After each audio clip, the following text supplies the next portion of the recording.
diye ya diyor. Yani ويش قدم لنا مقتدم والله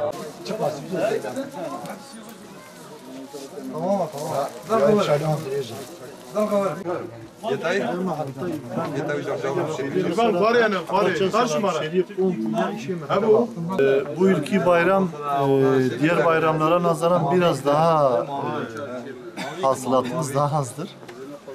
Bunun bir sebebi de büyük mağazaların, büyük AVM'lerin Batman'da fazla olması, nüfustan fazla büyük AVM'lerin açılması. Bunun haliyle küçük esnafı etkiler. Şimdi küçük esnaf gitgide bu büyük AVM'lere karşı, büyük marketlere karşı kan kaybediyor. Bunun acilen bunun önüne alınması gerekir. Çünkü küçük esnaf böyle giderse bu şartlarda çoğu esnaflar yani 3-4 ay sonra %20-%30 kefen kapatır. Bunun için yetkililerin bir an önce bu AVM'lerle ilgili bir tedbir almaları gerekir. Mesela büyük AVM'lerin